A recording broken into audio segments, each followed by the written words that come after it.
The letter arrived on a Wednesday, and it changed everything. It was not a long letter. It was not warm. It did not begin with pleasantries or end with hope. It was 4 sentences, written in a firm, controlled hand on paper, so thick and heavy that the envelope alone cost more than most people spent on a week of meals. The Duke of Ashenvale, Lord Crispin Harlow, had written it himself, which was unusual.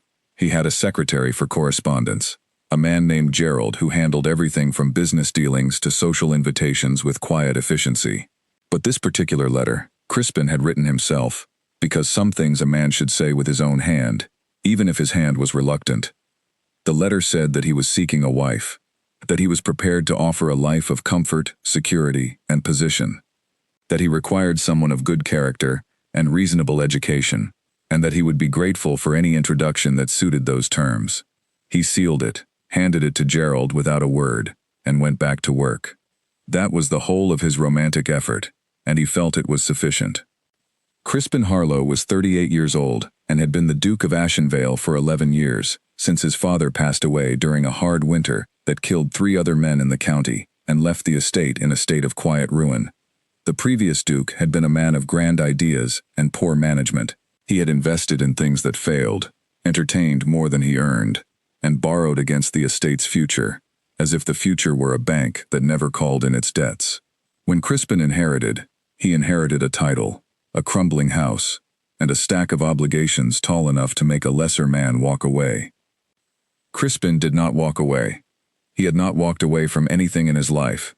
He spent the first year learning the estate's true state, which was worse than he had been told. He spent the second year cutting everything that was not essential. He let go of staff he could not afford, sold land that was not producing, and canceled arrangements his father had made that served no one's interest but his father's pride. People in the county said he was cold. His father's old friends said he was ruthless.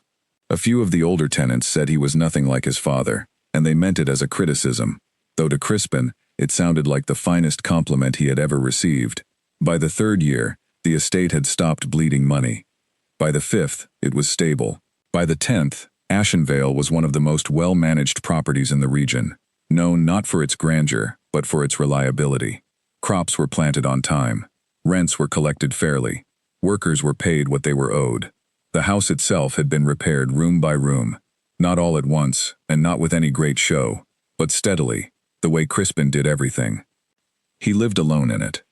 He had always lived alone in it, because there had been no time for anything else when he first inherited, and then later, there had been no particular motivation, and now, there was simply the matter of practicality. Ashenvale was large enough that it required a mistress. An estate of its size, with its social obligations and its charitable accounts and its place in the county's life, needed someone who could manage the household the way Crispin managed the land. He could not do both.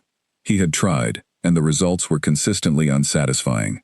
3 dinner parties in 11 years had convinced him he had no talent for the social side of estate life, and he had given up on hosting entirely, which had only confirmed, in most people's minds, that the Duke of Ashenvale was a man to be respected rather than liked. He was comfortable with that. He was, by his own understanding, a straightforward man. He knew what he was good at. He knew what he was not. He knew what he needed, and he knew how to go about obtaining it. A wife was something he needed. He had identified the need, taken the appropriate step, and now the matter was in motion. He expected it would resolve itself within a few months. What he did not expect was Alara Voss. She arrived on a Tuesday in late October, when the trees along the Ashenvale Drive had gone gold, and the sky was the particular gray that belongs only to autumn in the English countryside. Crispin had been told that a Miss Voss would be arriving for an introduction. He had been given a brief summary by a mutual acquaintance, a retired judge named Edwin Calloway, who had known her family for many years. The summary said she was 29, unmarried, the daughter of a scholar and a merchant, and that she was, in Calloway's words, quite capable. Crispin had not thought much about the phrase at the time. He was in his study when she arrived, and he let Gerald show her to the sitting room while he finished the letter he was writing. He did not rush. He believed that a man who rushed to meet someone communicated something he did not intend to communicate, which was eagerness, and Crispin was not eager. He was conducting a practical assessment, and practical assessments did not require eagerness. When he entered the sitting room 7 minutes later, he found it empty. This was unusual. He stood in the doorway for a moment, looking at the empty chair where a guest should have been sitting with folded hands and a careful smile, and then he heard a voice from the far end of the room, near the fireplace. "The proportions in this portrait are wrong," the voice said. "His left shoulder is painted 2 inches higher than the right. It makes him look as though he is bracing for something unpleasant." He turned. A woman was standing in front of his grandfather's portrait, the large oil painting that had hung above the fireplace for 40 years, and that every single visitor to Ashenvale had either complimented or politely ignored. She was not doing either. She was standing with her hands clasped behind her back, her head tilted slightly to the left, examining the painting with the focused expression of someone who had a genuine opinion and was not especially interested in keeping it to herself. She did not look up when he entered. He stood there for a moment, which was longer than he usually stood anywhere without purpose, and then he said, "That portrait was painted by one of the most celebrated artists of his generation." She turned then. Not quickly, not startled, but with the calm of a person who had known he was there and had simply been finishing her thought. "I did not say it was badly painted," she said. "I said the proportions were wrong. Those are two different observations. The painting is technically accomplished. The anatomy is incorrect. Both things are true at the same time." He looked at her. She looked at him. She had brown eyes that were sharp in the way that certain people's eyes are sharp, not unkind, but alert, in a way that suggested she noticed things and kept note of them. She was not particularly tall. She was dressed plainly for a woman of her situation, though neatly, and there was nothing in her appearance that drew attention to itself, except perhaps the fact that she was entirely at ease in a room that belonged to someone she had just met and had just, in her first 60 seconds inside it, criticized the decor. "Miss Voss," he said. "Lord Harlow," she said. There was a pause that was not quite uncomfortable, but was certainly not comfortable. "You did not sit down," he said. "I was looking at the portrait," she said. "Most guests sit. Most guests," she said pleasantly, "do not notice that the portrait has a structural flaw." He did not know what to say to that, which was itself unusual. He sat in the chair across from the one where she had, apparently at no particular point in the recent past, left her leather satchel. She sat in her own chair a moment later, and folded her hands in her lap, and looked at him with the patient expression of someone who was prepared to answer questions honestly, and expected the same in return. They talked for 40 minutes. It was not what Crispin would have called a comfortable conversation. He asked her the sorts of questions he had prepared, about her background, her experience managing a household, her understanding of estate life. She answered all of them directly and without ornamentation, and several of her answers contained observations about estate management that were more specific and more accurate than he had expected. She had clearly spent time understanding what the role actually required, not what it appeared to require from the outside. He noticed that.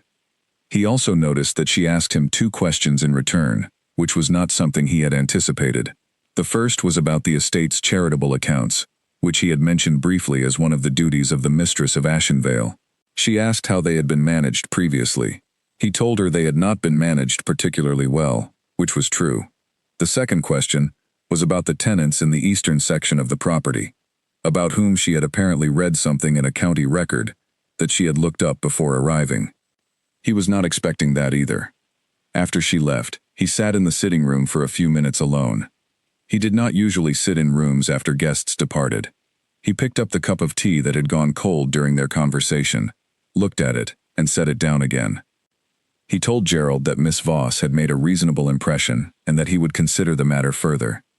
Gerald, who had been with Crispin for 9 years and understood him better than most, nodded without expression and said he would note it down. That evening, Crispin stood at the window of his study and looked out at the darkening drive, the gold leaves still falling from the trees in the evening wind, and he thought about a woman who had looked at a portrait that had hung in his family for 40 years and said, quite simply, that the proportions were wrong. He found that he could not decide whether it irritated him or not. He spent some time trying to decide. He could not. He went to bed earlier than usual that night, which was not a habit of his, and lay in the dark thinking about the Eastern tenant records and what exactly she had read in them, and why she had thought to look. 3 weeks later, a second letter went out from Ashenvale. This one Gerald did not write either. Crispin wrote it himself, again, in the same firm hand. It said that he had given the matter careful thought, that he believed Miss Voss to be well suited to the role, that he would be honored if she would consider accepting the arrangement he proposed, and that he hoped she would reply at her earliest convenience. What he did not write, because he did not know how to write it, and was not entirely sure he understood it himself, was the reason he had chosen her over the 2 other introductions he had received in the same period, both of whom were quieter, less opinionated, more immediately suited to the image of what he had described in his first letter. He had written in that first letter that he needed someone unobtrusive. He had not, as it turned out, meant it. The reply from Miss Voss came 5 days later. It was also brief. It said that she had considered his proposal carefully, that she had certain conditions she would like to discuss before agreeing, that she would arrive at Ashenvale on the 14th of November, if that date was convenient, to discuss those conditions in person. There was no declaration of gratitude. There was no warmth or delight in the words. There was only the straightforward language of a woman who had thought about something seriously and arrived at a serious conclusion. Crispin read the letter twice. He showed it to no one. He sent back a single line, saying the 14th was perfectly convenient. And then he sat at his desk for a long time, doing nothing, which was something he almost never did, looking out at the autumn fields of Ashenvale and feeling, very quietly in the back of his mind, that something was already moving, that he had not planned for, and could not entirely see yet. He did not find this feeling entirely unwelcome. That, above everything else, was what surprised him. He had expected this process to feel like a transaction, because that was what it was. He had expected to feel satisfied when it concluded, the way he felt satisfied when a business matter resolved correctly. He had expected to feel in control. He did not feel in control. He felt something else instead, something he had no immediate word for, something that was not quite anticipation, but was close to it, sitting in the back of his chest, like a note played on an instrument in a room far away. He picked up his pen. He put it down again. He looked out at the fields. November the 14th was 3 weeks away. He noticed, without quite meaning to, that it felt longer than 3 weeks. He told himself this was because he was simply ready to have the arrangement settled, because the uncertainty of open matters was something he found inefficient, and he disliked inefficiency. He believed this for approximately 1 evening. After that, he stopped explaining it to himself, and simply let the days pass, which was not something Crispin Harlow normally did, because Crispin Harlow normally filled every day with purpose, and would not have tolerated simply letting time move through his hands like water. But those 3 weeks, he let them pass. And the 14th came, and the sound of wheels on the gravel drive of Ashenvale at 10:30 in the morning was the first thing he heard that day that made him put down what he was doing without finishing it. He did not go to the window. But his hand stayed still on his desk for a moment, and the pen was not lifted, and the letter he had been composing remained half-written. And in the quiet of his study, with the autumn light coming through the glass, and the sound of arrival outside, Crispin Harlow sat with the strange, unfamiliar weight of a feeling he could not organize or file away. He had written a letter requesting a bride. She had come.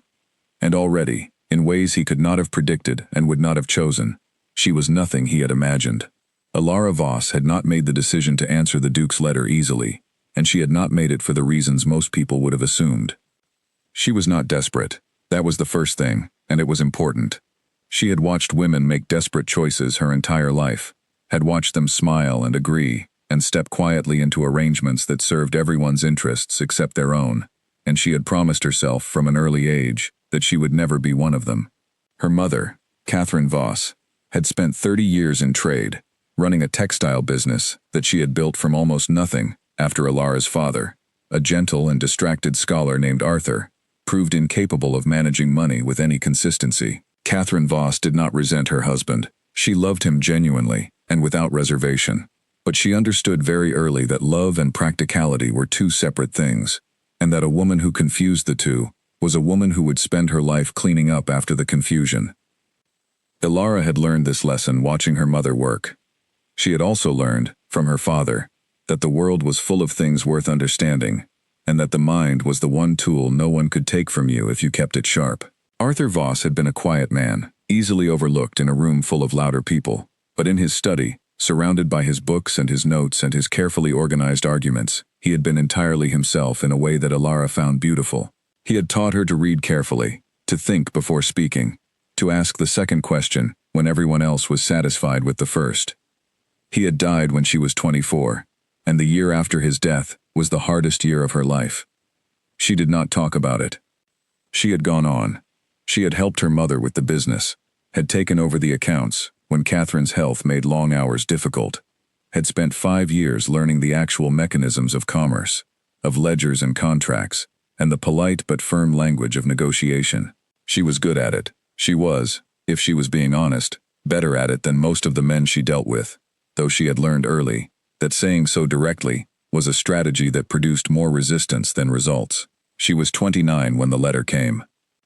The letter had not come directly to her. It had come to Edwin Calloway, the retired judge who had been a friend of her father's for many years and had, since Arthur's death, maintained a quiet concern for Alara's situation. Calloway was not a meddling man. He did not involve himself in other people's affairs as a general rule, but he had known Alara since she was a child, had watched her grow into a woman of considerable capability and, he felt, limited opportunity, and when the Duke of Ashenvale's letter crossed his desk, he had thought of her immediately. He had written to ask if she would consider an introduction. She had thought about it for 4 days before replying.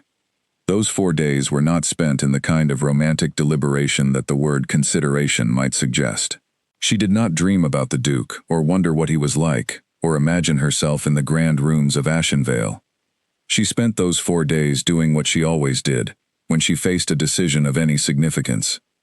She gathered information, thought carefully about what she actually wanted, and tried to be honest with herself about her reasons. What she wanted, as honestly as she could state it, was this. She wanted a life with enough space in it to do things that mattered. She had spent 5 years managing her mother's accounts, and she had done it well, and she did not regret it, but the work was small in a way that she felt daily. She wanted to work at a larger scale. She wanted to have access to resources that could actually change something.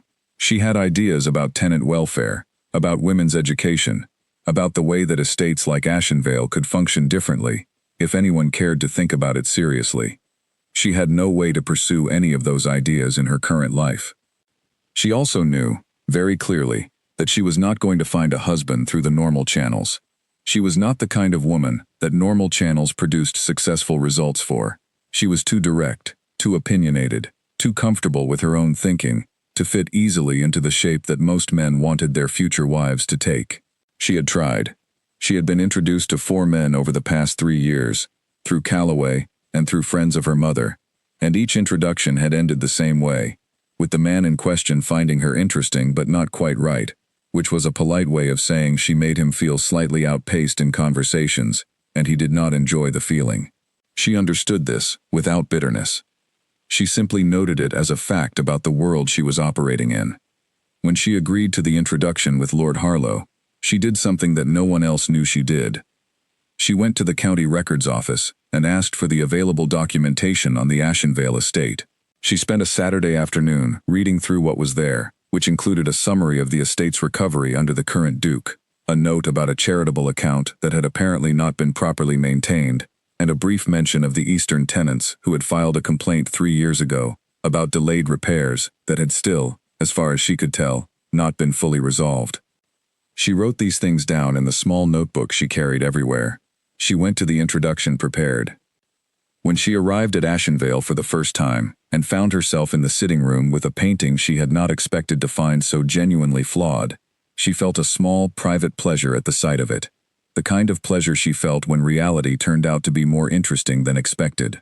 The portrait was of a man who was clearly meant to look authoritative, and he did, but only if you did not look at the shoulders. She looked at the shoulders. She was still looking when the Duke came in. He was not what she had expected either. She had expected someone older in his manner, the kind of man who wore authority like a heavy coat and felt the weight of it himself. Lord Harlow was tall and lean, with the kind of face that had been good-looking once and had become something more interesting with age, sharper around the edges, quieter in the expression. He moved precisely, without waste, the way men move when they have spent years making every action deliberate.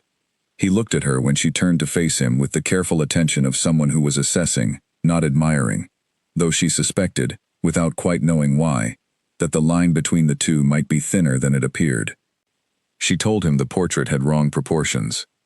She did not know exactly why she said it. It was true, and she tended to say true things, but she was also aware that it was not the opening most people would have chosen in her situation, and she made the choice anyway. He did not react the way she expected. He did not look offended. He looked, very briefly, as though he had encountered something he had not planned for, and then his expression settled back into its controlled neutrality, and he told her the portrait had been painted by a celebrated artist. She told him celebrated and correct were not the same thing. His eyes were very still for a moment.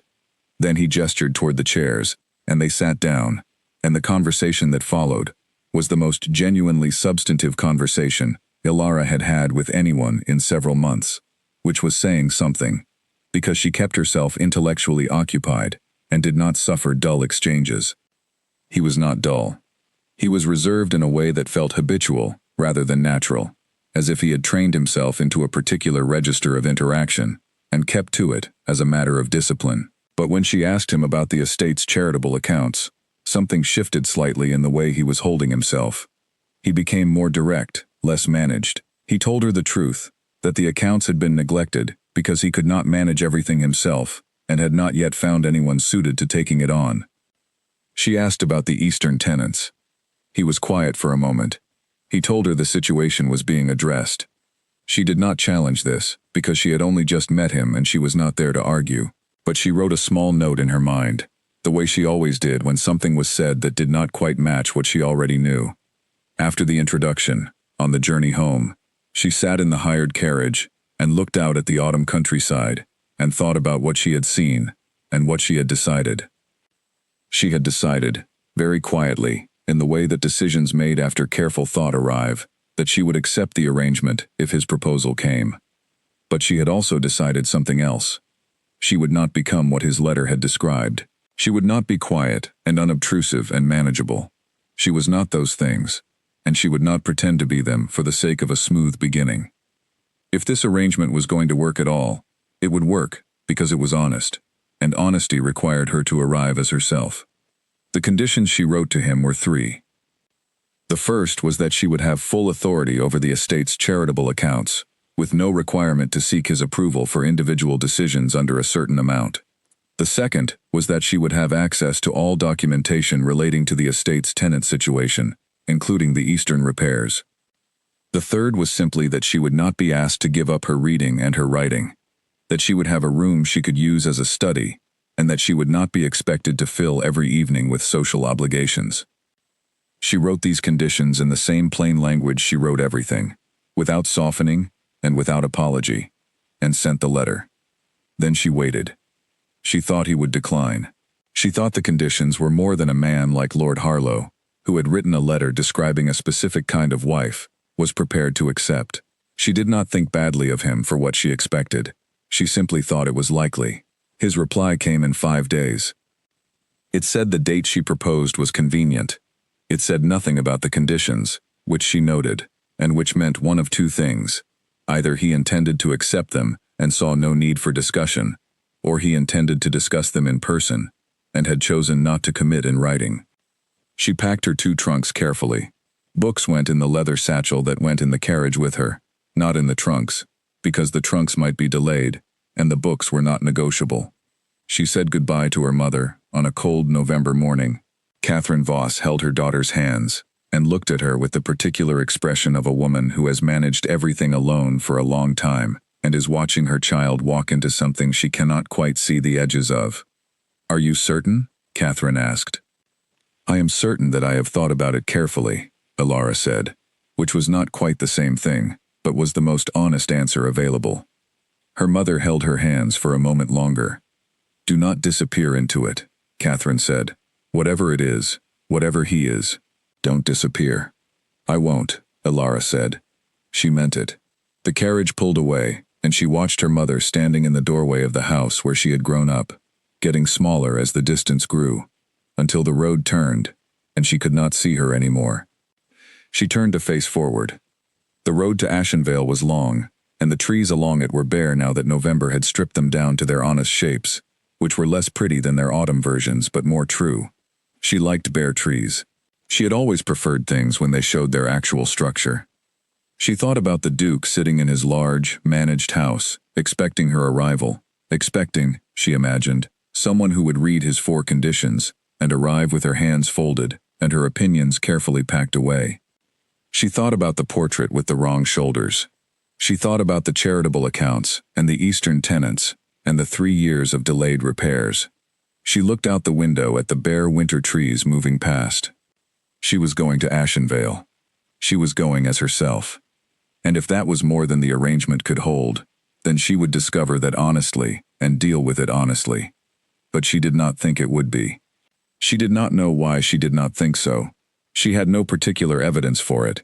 She had met the man once, for 40 minutes, and he had shown her very little of himself, and she had shown him perhaps slightly more than she intended.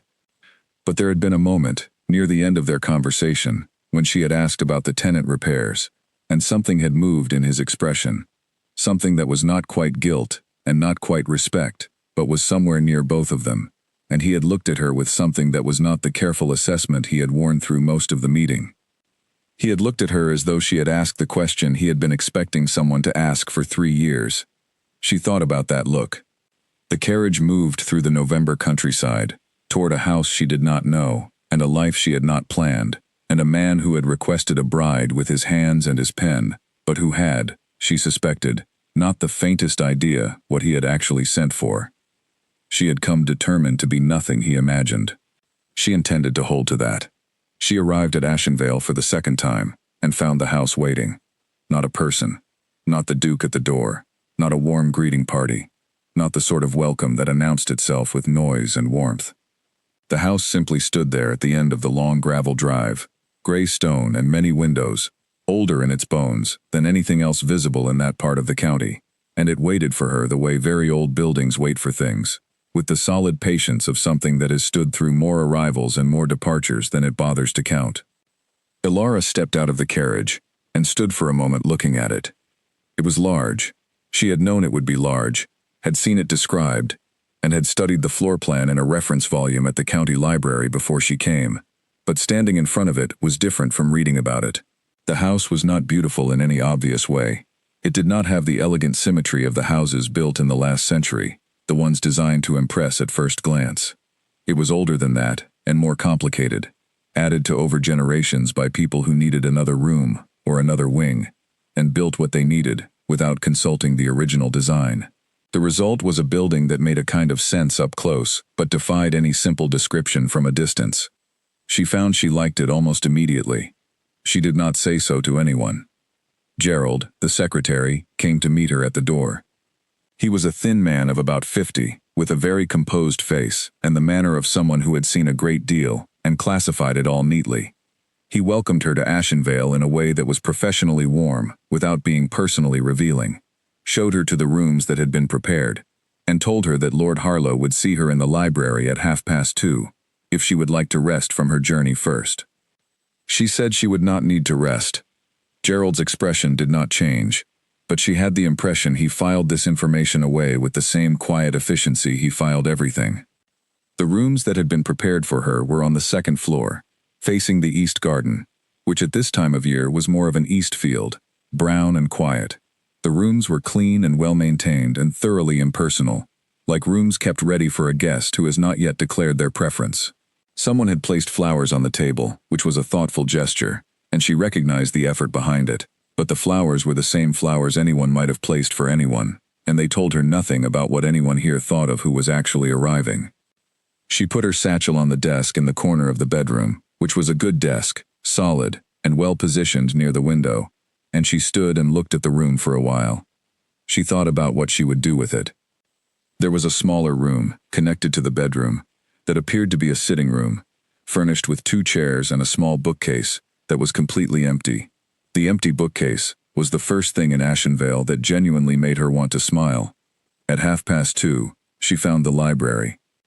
It was the best room in the house. She knew this before she had been in it a full minute.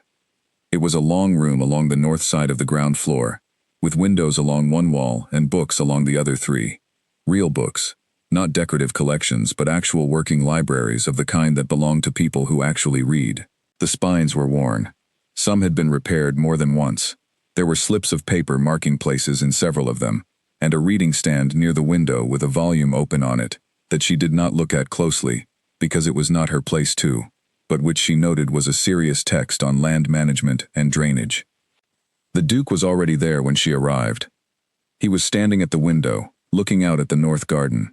He turned when she came in, and for a moment they simply looked at each other the way people look at each other when they are both measuring something and both know the other is doing the same. "Miss Voss," he said. "Lord Harlow," she said. He gestured toward two chairs near the fireplace, and they sat. "I received your letter," he said. "I assumed you had, since you replied to it," she said. He looked at her for a moment, with an expression she could not immediately place. It was not irritation. It was not amusement. It was somewhere in that range, but belonged to neither category. "Your conditions," he said. "Yes," she said. "The first," he said, "regarding the charitable accounts. I would accept that arrangement with one modification. I would ask that you share your records with me monthly, not as a check, but because I should know what is being done with the estate's money, not approval. Awareness." She thought about this. "That is reasonable," she said. "The second condition," he said. "The Eastern tenant documentation." He paused. "You may have it. All of it. I will arrange for Gerald to bring you the full file." She had not expected this to go so easily. She kept her expression steady. "The third condition," he said, "needs no discussion. Of course you may have your books. There are more than enough rooms in this house. You may take whichever one suits you for a study." She was quiet for a moment. "You have agreed to all three," she said. "I have. Without requiring me to justify them." He looked at her steadily. The conditions were not unreasonable. They were the conditions of a capable person who has thought about what she needs to do the work well. I would be a poor manager of anything if I rejected reasonable conditions simply because they were stated clearly. She studied him. He did not fidget under the study. She said, "I need to tell you something." "Go ahead." "I am not what your first letter described." There was a pause. "I am aware of that," he said. "You described someone quiet and unobtrusive. I am not those things. I am direct. I form opinions and express them. I will not manage your household like a woman who is trying to be invisible. If you have agreed to these conditions expecting that I will otherwise conform to the image in your letter, we should clarify that now, before anything is formally arranged." He was silent for a long moment. Outside, through the tall windows of the library, the November sky was the flat white of very cold air, and somewhere on the grounds, a gardener was moving through the bare orchard with a barrow. "When you came for the introduction," he said, "you looked at a portrait that has been in my family for 40 years and told me the anatomy was wrong." "It is wrong," she said. "I know," he said. "My grandfather's doctor told him so when the portrait was first hung. My grandfather told him the artist was celebrated, and the doctor said that celebrated and correct were not the same thing, and my grandfather told the story for the rest of his life, because it was the only time anyone had said something he genuinely could not argue with." She looked at him. "I did not tell you that story to be charming," he said. "I told it because you said the same thing, the same words, almost exactly, and I thought, when you said it, that a woman who notices what is true, and says it clearly, is the specific kind of woman this estate has been missing for a long time." The fire in the library crackled once and settled. Elara sat with what he had said. "That is a more considered answer than I expected," she said finally. "I am a considered person," he said. "Then we may understand each other," she said. "We may," he said. They did not shake hands. They did not make any gesture toward each other at all. They simply sat in the library of Ashenvale, with the books around them and the cold November light coming through the windows, and something was decided in that room, without either of them naming it, the way decisions sometimes arrive, not as declarations, but as recognitions. Afterward, he showed her the house. He did it himself, without Gerald, which she noted. He walked her through the rooms of Ashenvale with the manner of someone walking through something he knows very well and has thought about very little, pointing out what was practical and what was historical, and occasionally what was damaged and not yet addressed. He said once, in passing, that the West Wing roof had been repaired 2 years ago, but the guttering still needed attention. And he said it with the slightly irritated tone of a person who has put a thing on a list, and the list has not gotten shorter as quickly as he would like. She said, "You carry a mental inventory of what still needs doing." He looked at her. "Doesn't everyone?" he said. "Most people carry a mental inventory of what they want," she said. "You carry one of what is not yet finished." He was quiet for a moment. "That is an accurate observation," he said. "Is it comfortable?" she asked. He thought about this. Not briefly, but genuinely, the way he apparently thought about most things. "No," he said. "But comfortable was not something I was aiming for." She looked around the room they were in, a large sitting room, with good light and furniture that had been well chosen and well maintained, but not recently changed. Everything in the room was permanent and considered and slightly impersonal, like the rest of the house. "What were you aiming for?" she asked. He looked at her, and then he looked away, at the window, at the garden beyond it. "Something that lasts," he said. She thought about that answer for a long time afterward.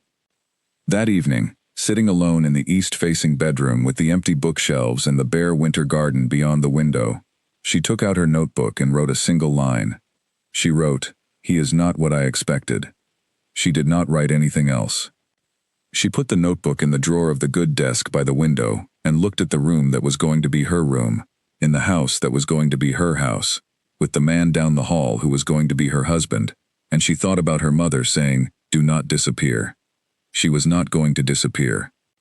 But she was starting to think that she had arrived expecting to remain entirely separate from all of this, to manage it from a careful distance, the way she managed everything, and she was already finding that the distance was slightly different than she had calculated. Not smaller, not larger. Different.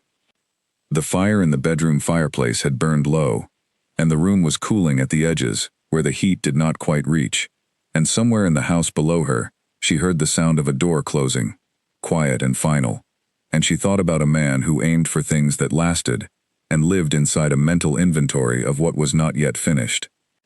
She thought, for no particular reason she could immediately name, that this might take more of her than she had planned to give. She thought, also for no particular reason, that she might not mind. She put out the lamp. She lay in the dark of Ashenvale for the first time, and listened to the silence of a very old house settling around her. She was here. She was herself. It was beginning. The document was 2 pages long, written on a state letterhead in Gerald's precise handwriting, and Alara read it twice before she looked up. "The household understanding," she said. "Yes," the Duke said.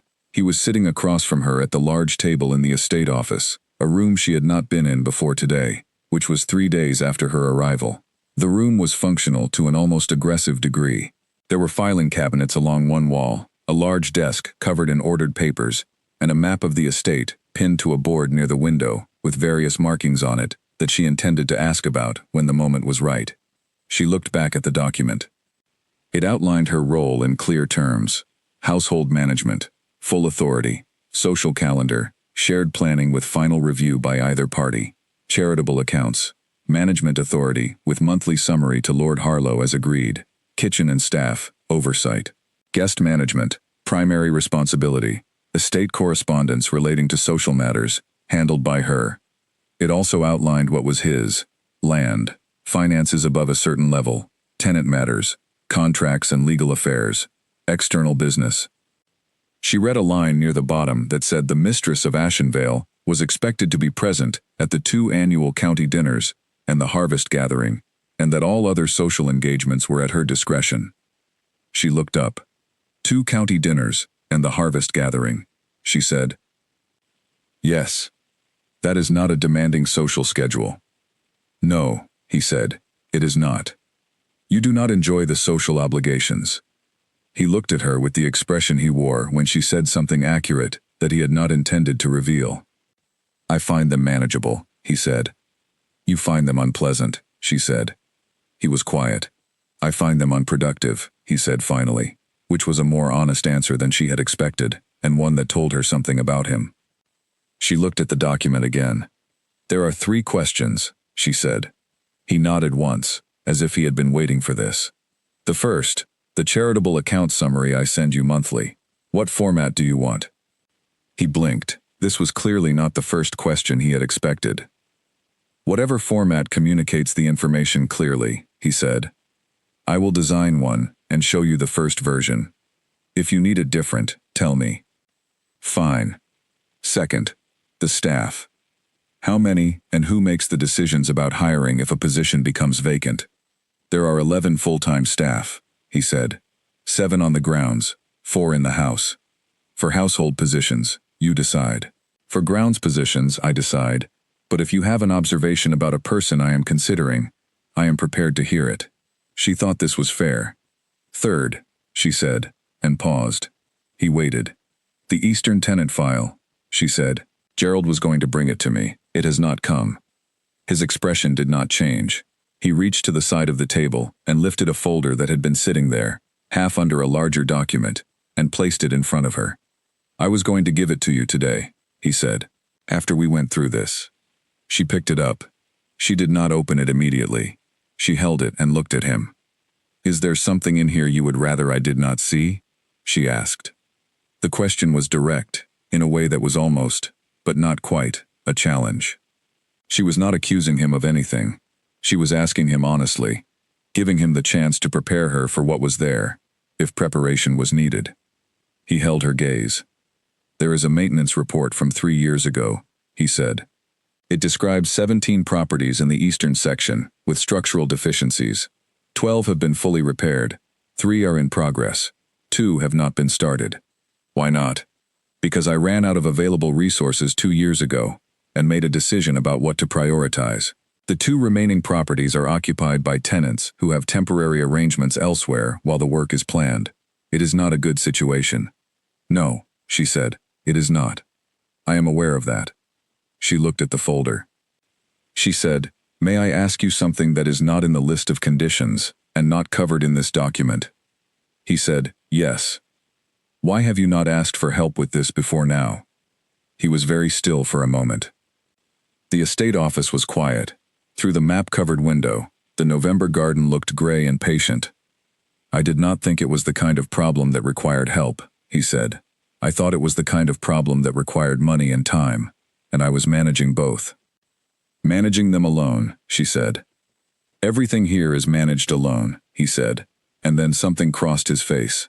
A very brief shadow of something that was either tiredness or honesty or both, and he said, more quietly, that has been the assumption for 11 years. She looked at him for a moment. She said, I would like to look at the file. Of course. And I would like to look at those 2 properties. He was quiet. In person, she said. I would like to go and see them. Another pause. That is not, he began, and then stopped. Not what? She asked. Not how these things are typically done, he said. I am aware, she said. I am asking if I may do it anyway. He looked at her for a long moment. When? He said. Tomorrow, she said, if the weather holds. He looked at the window, then back at her. I will arrange it, he said. She signed the household document that afternoon.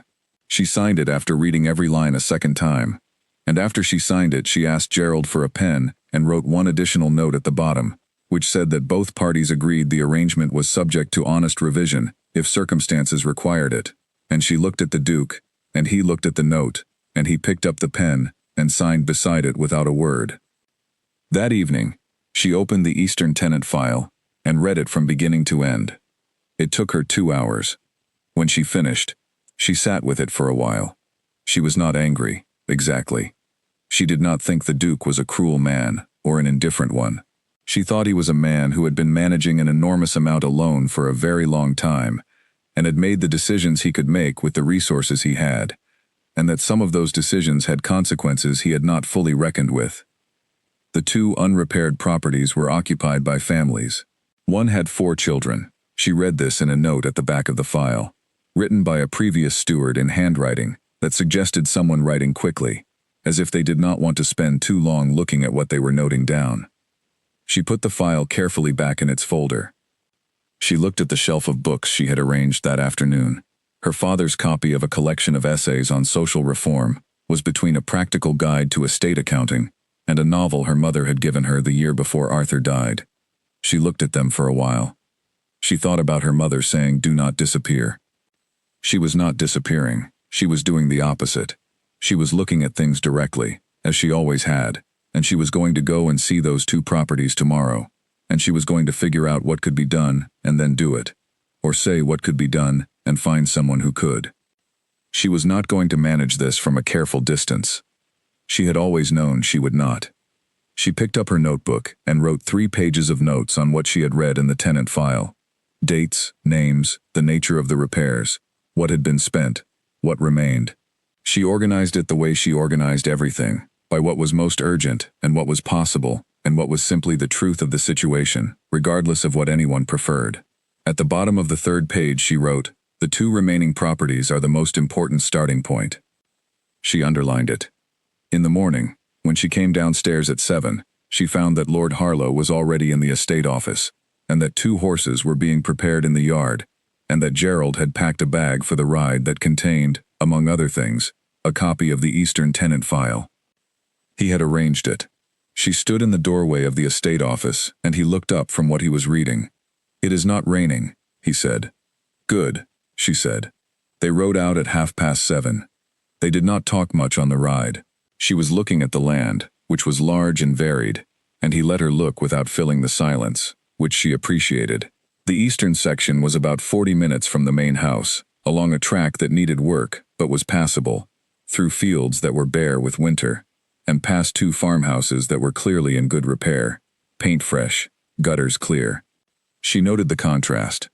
When they reached the first of the 2 remaining properties, she got off her horse and stood in front of it. It was a low stone cottage, not large, with a roof that had partially failed on the left side. The wall beneath was stained dark from water damage. The door was solid, but the frame around it had warped. A pile of what looked like salvaged timber sat to one side, carefully stacked, the kind of stack that a person makes when they are hoping the materials will be used, but have been waiting long enough to make order out of the hope. A man came out of the cottage. He was about 40, with the look of someone who works outdoors regardless of weather. He nodded to the Duke with the particular nod that sits between respect and something quieter. The Duke said, "Hargreaves, this is Miss Voss." The man named Hargreaves looked at her. She said, "I have read the repair report. I wanted to see it myself."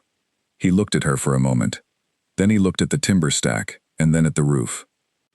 "They said 3 years ago it would be done before the next winter," he said. "Yes," she said. "I know." He was quiet. "I am sorry, it has not been done," she said.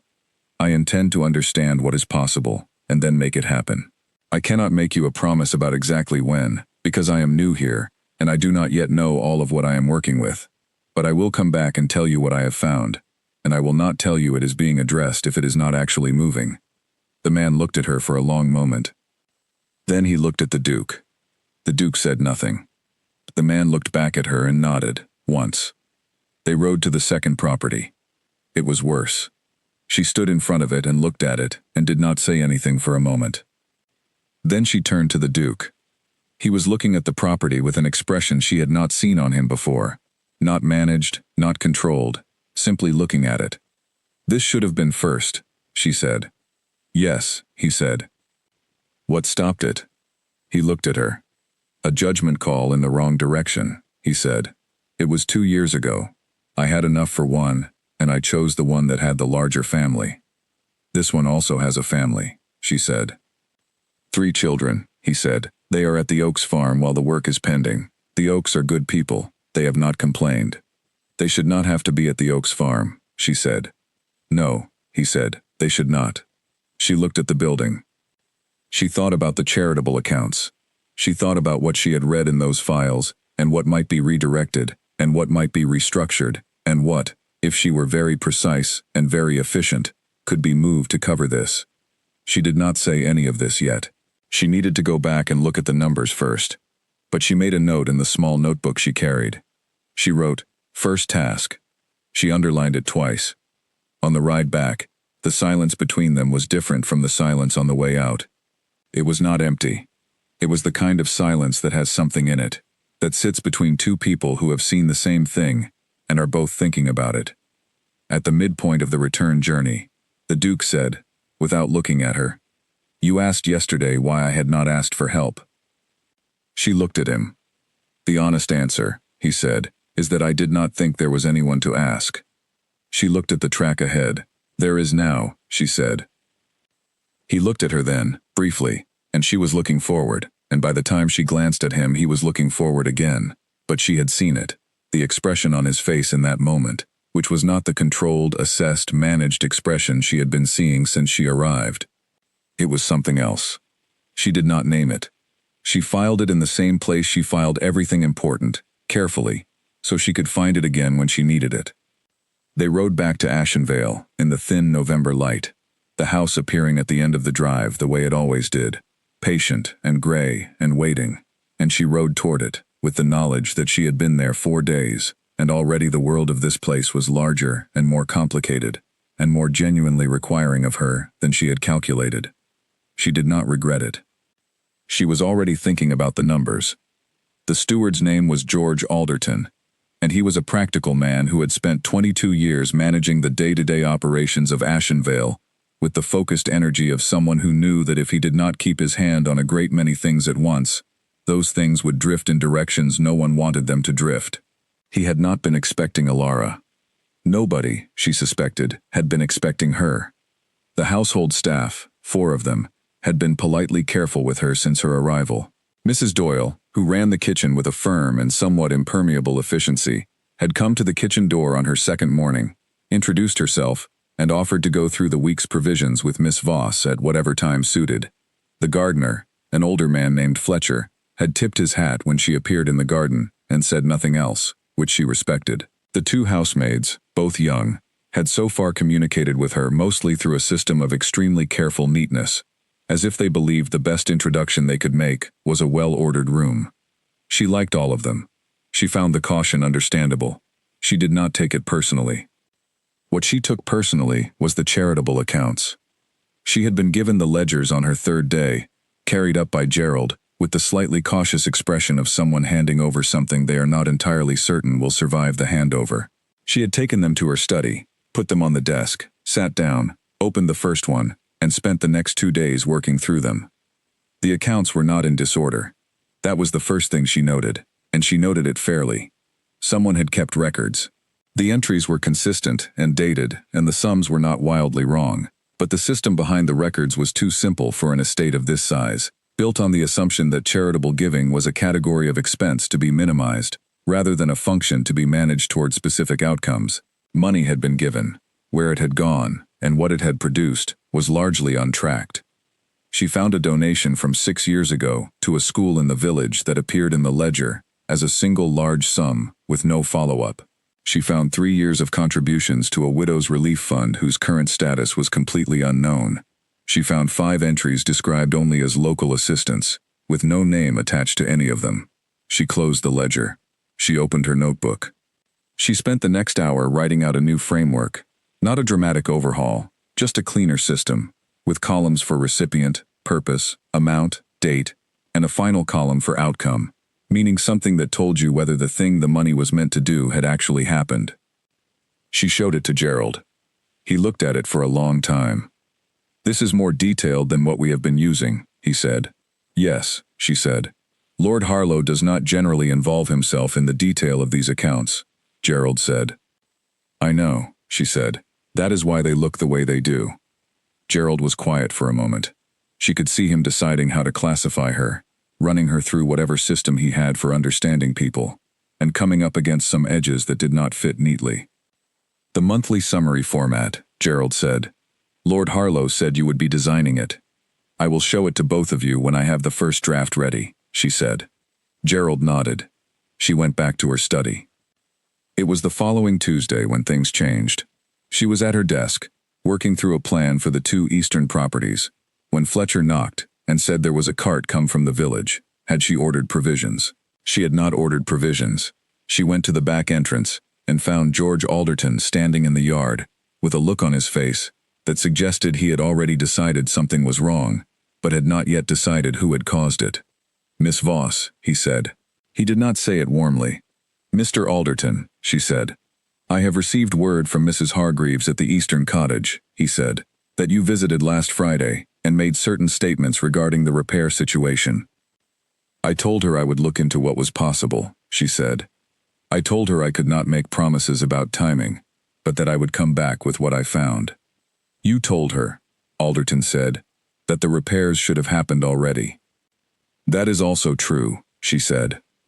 Alderton looked at her with the expression of a man who has managed something quietly for a long time, and is discovering that quiet management has left a record. "Those decisions were made carefully," he said. "Resources were limited. I understand that," she said. "I am not criticizing the decisions that were made with what was available. I am looking at what is available now, and what can be done now." "Decisions about tenants are Lord Harlow's concern," Alderton said. "Lord Harlow asked me to look at the charitable accounts and the tenant situation," she said. "I am doing that." "Charitable accounts are for charitable giving," Alderton said. "Tenant repairs are estate expenditure." "I know the difference," she said. "I am looking at both, separately, and I am going to recommend to Lord Harlow that the Eastern repairs be prioritized. That is a recommendation. The decision will be his." Alderton looked at her for a long moment. She looked back at him. She was not unkind about it. She was not aggressive. She was simply very steady, the way she was steady about most things, and she did not move from her position because there was no reason to. After a moment, Alderton nodded, once, and went back across the yard. That afternoon, she heard from Gerald that Alderton had spoken to the Duke. She heard this because Gerald told her, quietly, before she could hear it another way, which she thought said something good about Gerald. She knocked on the door of the estate office that evening. The Duke was there, as she had expected. He looked up when she came in. "Alderton came to you," she said. "He did. He told you I made statements at the Eastern Cottages." "He did. Do you want me to tell you what I said?" The Duke put down his pen. "Gerald told me what you said," he said. She waited. "You said you would come back with what you found," he said. "You told her you could not promise timing, but that you would not tell her it was moving if it was not moving." "Yes," she said. "Alderton is concerned that you have created expectations," the Duke said. "I have created very modest and carefully limited expectations," she said. "I told the woman that I was new, and did not know yet what was possible. I am not sure how to be more careful than that." He looked at her. "Alderton has been here 22 years, he said. "I understand that," she said. "He does not handle changes to how things are done easily. I have noticed. He is also," the Duke said slowly, "not wrong that the Eastern repairs are overdue." The room was quiet. "He said so?" she asked. "No," the Duke said, "but I know it. I have known it." She thought about saying several things. She chose the simplest. "So what would you like me to do?" she asked. He looked at her, and then he looked at the map on the wall, with its marks and its careful notations, and he said, "What have you found in the accounts?" She sat down. She had not been invited to sit, but she had been asked a working question, and she was not going to answer a working question standing in a doorway. She told him what she had found. She told him about the school donation with no follow-up, and the widow's fund, and the local assistance entries with no names. She told him about the new framework she had designed, and that Gerald had seen. She told him about her estimate of what might be redirected from the accounts toward the Eastern repairs if the charitable giving was restructured toward outcomes rather than amounts, that a portion of what was currently categorized as regular giving might be better used as a short-term repair fund without reducing the overall amount going to the village. She had written it out. She put the paper on the desk. He read it. She sat and waited. He read it twice. Then he looked up at her with an expression she was beginning to recognize, the one that appeared when she had said something accurate that he had not planned for. "This would cover the second property," he said. "Yes," she said, "if the restructuring is approved, and if the accounts proceed as I have outlined." What about the first? The first is a smaller repair scope, she said. I would bring that from the regular maintenance budget. It should have come from there in the first place. He was quiet. She waited. When did you work this out? He said. This morning, she said. He looked at the paper again. It has been on my list for 2 years, he said, and you have been here 9 days. She said nothing, because she did not know what to say to that. That was not either unkind or falsely modest. I will approve the restructuring, he said. Give me the formal version and I will sign it. I will have it by Friday, she said. Fine. She stood. She was at the door when he said, Miss Voss. She turned. He was looking at the paper she had given him, not at her. Thank you, he said. It was 2 words. They were said briefly, with the clipped economy of a man who does not say things that cost him nothing, which meant that these 2 words cost him something, or at least that saying them did. She said, of course, because it was the right answer, and left. In the corridor, she walked steadily to the stairs, and up to her study, and sat at her desk, and looked at the wall for a moment. 2 words. She had managed businesses and households and accounts and difficult conversations for years, and she had been thanked many times, and it had never, in her memory, felt quite like that. She put it away. She opened her notebook. She wrote, the Duke approved the restructuring. Work can begin within the month, if Gerald moves quickly. She underlined within the month. She was already thinking about the next thing. Down the hall, the estate office was quiet.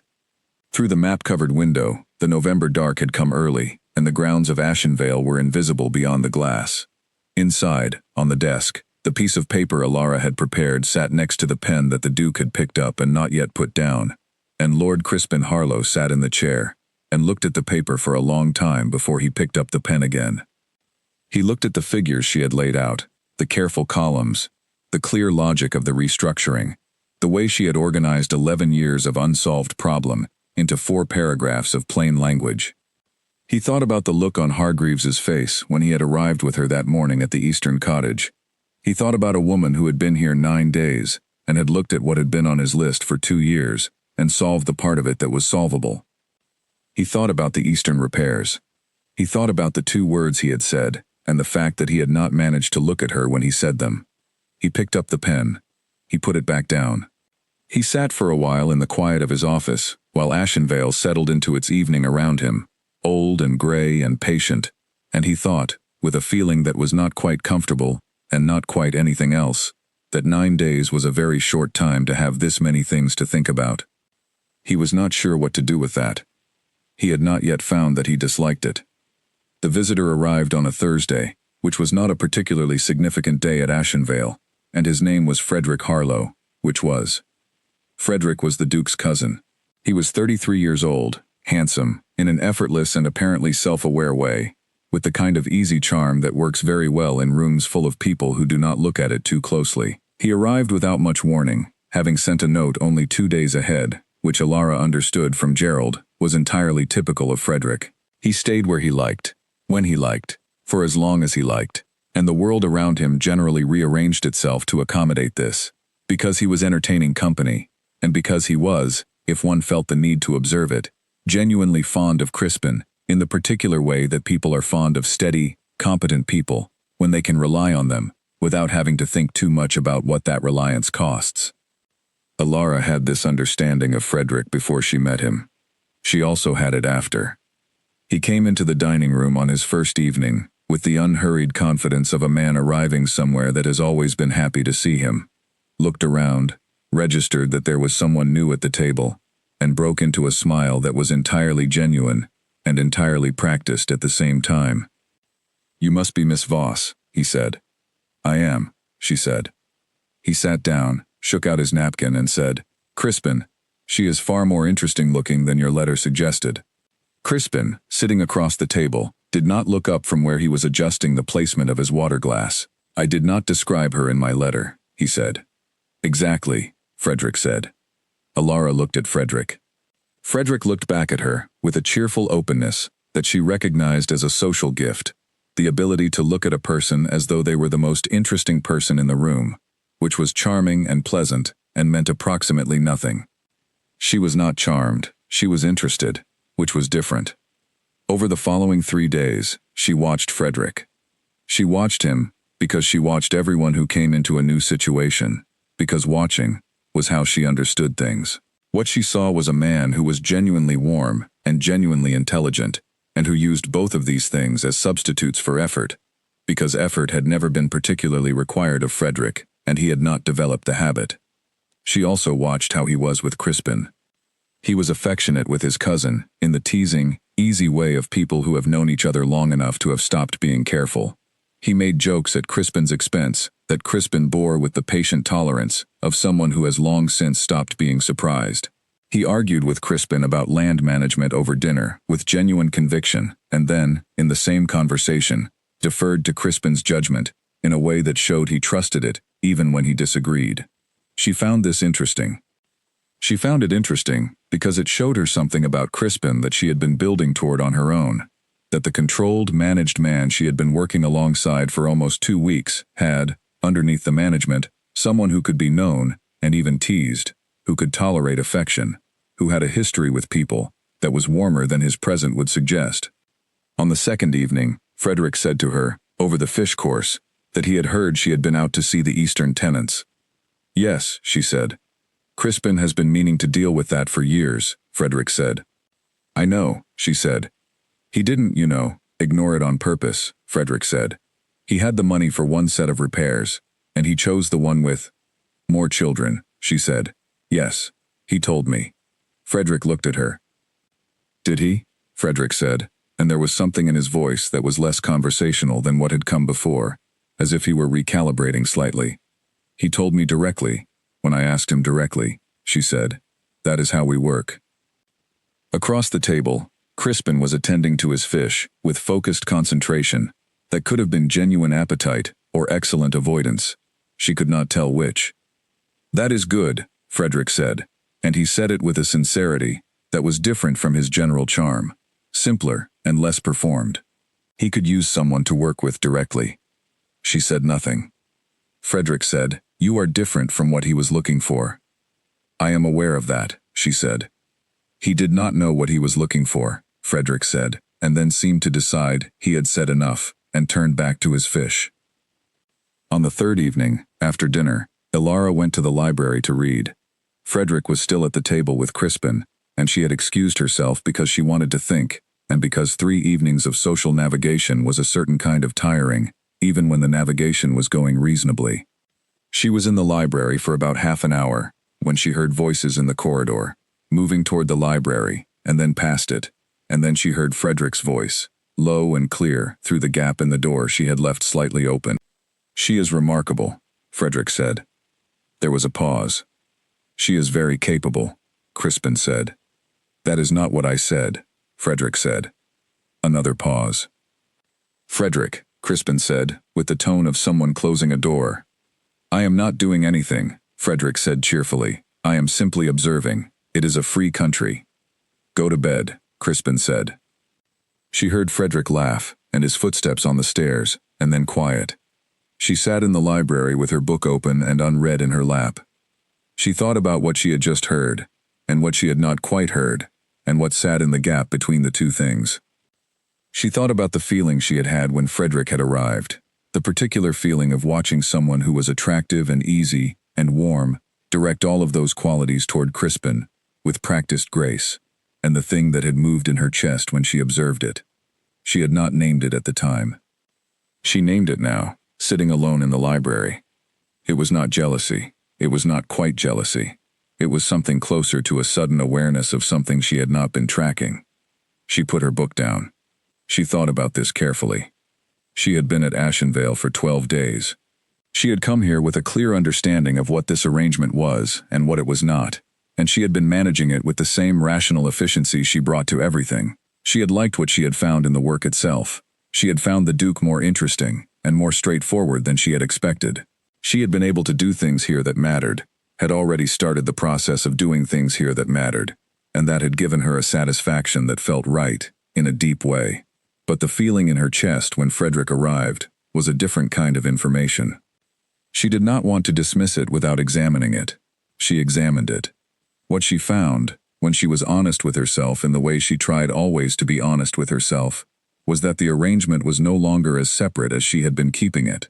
That somewhere in the 12 days of working beside Crispin Harlow, of arguing with him and riding with him and sitting in his estate office and hearing him say 2 words in a voice that cost him something, she had started to pay a different kind of attention to him than the kind she had assigned herself. She had not planned this. She was not entirely sure she welcomed it. She was, however, not going to pretend it was not there. She put it in the same place she put the things she needed to keep and think about over time. She did not act on it. She did not revise her understanding of the arrangement. She simply noted it, clearly and honestly, the way she noted everything that was true. And then she picked up her book, and she read until the fire was low, and she went to bed. In the morning, Frederick came down to breakfast in high spirits and immediately told a story about a horse he had purchased 3 months ago that had proven to be the most expensive joke anyone had ever played on him, and Crispin listened to the story with the expression he wore when Frederick was speaking, which was attentive and slightly resigned and faintly amused at the same time. Alara watched that expression. She had been watching a lot of expressions. After breakfast, as Frederick was preparing to leave, he shook Alara's hand in the hallway and held it for a moment and looked at her with his honest, charming, genuinely kind face and said, "Ashenvale is better for you being in it. I mean that plainly." "Thank you," she said. "Take care of him," Frederick said. "He does not ask for it, and he needs it." She said, "I imagine he would disagree with that." "Absolutely," Frederick said. "That is how I know it is true." He left with the same cheerful ease with which he had arrived, and the house was quieter without him, in the way that houses are quieter when a particular kind of energy withdraws from them. She stood in the hallway for a moment. Crispin came out of the sitting room where he had been seeing his cousin off, and stopped when he saw her still standing there. "He is good company," she said. "He is," Crispin said, "in measured doses." "You are fond of him," she said. "Yes," Crispin said, simply, without adding anything to it. She looked at him. He was standing in the hallway of his own house, with the thin December light coming through the front windows, and his coat was slightly rumpled from the morning, which was unusual, because he was almost always neat, and he was looking at her with an expression that was open, in a way she had not seen before, less managed than usual, as if Frederick's presence had loosened something slightly, that had not yet fully returned to its previous position. "He said something about you," Crispin said. "He said many things about many people," she said. "He is a talker." "About the Eastern tenants," Crispin said. "He said I had been meaning to deal with it for years. He said it in front of you." "Yes," she said. "I wanted to say," Crispin said, and then paused, the pause of someone choosing words with deliberate care, "that I did not share that information with him. He had observed it himself, over time." She waited. "I mention it," he said, "because I would not want you to think that I speak about the estate's failures to people outside it." She looked at him. "I did not think that," she said. "Good," he said. They stood in the hallway. He said, "He is right, that Ashenvale is better." She held very still. "The accounts," he said, "the repairs, the way the household has been running this past 2 weeks. It is better." She let out a breath that she had been holding. "The accounts and the repairs needed doing," she said. "Yes," he said. And then he nodded, once, and went back to the estate office, and the hallway was empty. She stood there for a moment. Then she went upstairs to her study, and sat at her desk, and looked at the bare winter garden through the window for a while, before she opened her notebook.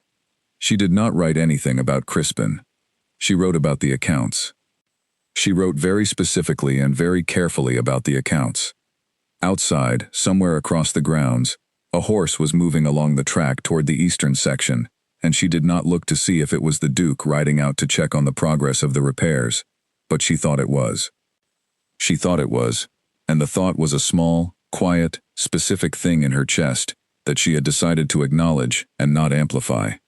She was here to work. She was also here, she was beginning to understand, for reasons she had not fully named when she packed her 2 trunks in November. She opened the account ledger. She began to work. The storm did not announce itself. One moment the afternoon was simply gray, the particular heavy gray of late November in that part of England, and the next the wind came and everything changed. Alara heard it first in the windows of the library, a low sound that built quickly, and then the rain came hard against the glass, and the light outside went the color of pewter, and the grounds of Ashenvale disappeared into weather. She was already in the library. She had been there for 2 hours, working through a set of county records she had requested, old documents relating to the tenure of various tenant families, because she was building a fuller picture of the eastern section and wanted to understand the history as well as the present. The records were interesting in the way old documents always were, full of the small details of lives that had been very local and very specific, and were now nothing but ink on paper. She had not realized how late it had gotten. She looked at the window and listened to the storm, and understood immediately that the sensible thing was to stay where she was until it passed, which might be an hour, might be several. She got up and added wood to the fire. She was settled back in her chair, reading again, when Crispin came in. He saw her and stopped briefly in the doorway. "I was going to work in here," he said. "I am already working in here," she said.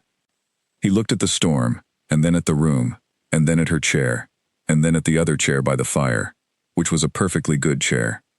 He came in, sat in the other chair, and opened the ledger he had carried with him. They worked in silence for about 20 minutes. It was not an uncomfortable silence. She had discovered, over the past 3 weeks, that silences with Crispin were rarely uncomfortable, which was unusual in her experience. Most people filled silences with something because they could not tolerate the space in them. Crispin did not seem to need to fill spaces. He occupied them instead. After 20 minutes, the storm grew louder, and the fire needed attending, and she got up to deal with it. And while she was crouching by the fire, she said, without planning to say anything, "My father used to read by the fire during storms." He said, the noisier the weather outside, the easier it was to concentrate on the page. He felt accompanied. She did not know why she said it. She put the fire iron back in its place, and straightened, and sat back in her chair, and Crispin was looking at her with an expression that was attentive and quiet. "When did he pass?" he said. 5 years ago, she said. "November, the same month I arrived here, though not the same weather." "Were you close?" "Yes," she said, "not in the way people are close who talk about everything." He was not a talker, but we read the same books and argued about them, and he listened to me in a way that not many people did when I was young. "What did he listen to?" Crispin said. She looked at him. "My opinions," she said. "I had opinions about everything. Most people found this tiring. He found it interesting." "You must have found other people difficult after that," Crispin said. She thought about this. "I found them ordinary," she said, "which is its own kind of difficult." The fire was going well now, the wood settling into itself, and the storm outside was pressing against the windows, with a consistent force that would have made the room feel isolated if it had not, somehow, felt the opposite. The library was warm and full of books, and the fire was bright, and the person across from her was not ordinary. She noticed this. "You said once," she said, "that your father told you the family name mattered more than anything in your chest." Crispin was quiet. "You remember that," he said. "I remember most things," she said. "When did he say it?" "I was 17, he said. "He said it in this room." He looked around the library, with a brief expression that was the kind of looking a person does at a place where something happened. He had received a letter telling him that a boy in the village had been hurt badly, one of the tenant children, a fall. The boy recovered, but he had been very unwell for some weeks, and we did not know that he would. I had been spending time with that family. The children were my age, or close to it, and I had known them since I could walk. He stopped. She waited. "My father was not cruel," he said. "I want to say that clearly. He was not a cruel man. He was simply a man who believed that certain distances had to be maintained, between a duke and his tenants, between the family and the surrounding world. He felt it was a question of function. That closeness created complications." "And you?" she asked. He looked at the fire. "I thought he was wrong," he said. "I thought so at 17, and I think so now. But I also spent a great deal of my life doing what I thought he was right about, because when you inherit someone's estate, and someone's debts, and someone's life, you also inherit their logic. It takes time to sort out which parts of it are actually yours. She sat with this. Outside, the storm moved through its louder passages and settled briefly, and then rose again. "What were you like at 17?" she asked. The question surprised her as she said it, as if it had come from a different part of her than her usual questions. He looked at her with a slight shift in his expression. "Angry," he said, "not at people, at the shape of things, at the way things had been arranged before I arrived and were expected to remain." "What did you do with that?" she asked. "I waited," he said. "And then he died, and I inherited everything, and I spent the first years trying to fix what was broken. By the time the estate was stable, I had put the anger somewhere I could not find it anymore." She looked at him. "That is not the same as it being gone," she said. "No," he said, "it is not." They looked at each other in the firelight. She was aware, in the particular way she was aware of things she had decided to notice, that something was happening in this room that was different from the working proximity of the past 3 weeks. It was not unrelated to work. It was the same honesty that worked between them when they were talking about accounts and repairs and estate decisions. But it was turned in a different direction, toward the past, toward the things that are not on lists and not in ledgers. She said, "I was 24 when my father died. The year after that was the hardest year I have had." "Because you missed him," he said. "Because I missed him," she said, "and because the world did not stop to acknowledge that I missed him.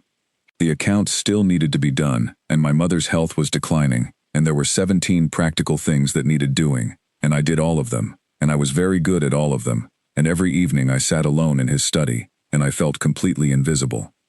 She had not planned to say that. She did not take it back. Crispin was very still. "I understand that," he said, and he said it quietly, not with the performed empathy of someone saying the expected thing, but with the flat, simple recognition of someone who means it exactly. "I thought you might," she said. They sat with that for a while. The storm moved through its middle passages, the rain insistent and the wind finding the small complaints in the old house and making them heard, and the fire held, and the books on the walls were patient and numerous and entirely unbothered. At some point, and she could not have said exactly when, they stopped talking about anything that was not what they actually thought. She talked about the work she had wanted to do before Ashenvale, the ideas she had had about how charitable giving could function as investment rather than gesture, the paper she had written on it that no one had read. He talked about the land management systems he had rebuilt, not with the controlled summary he gave when the topic was practical, but with the voice of someone who had genuinely cared about it, who had lost sleep over it, who had found something in the work of making a failing thing stable that was more than professional satisfaction. She listened to him, the way her father had listened to her. She thought he noticed. She thought he noticed, because at some point, he paused, and looked at her, with the expression of someone who has been talking, and has suddenly become aware that they have been talking, and he said, "I do not often say this much." "I know," she said, "I can tell."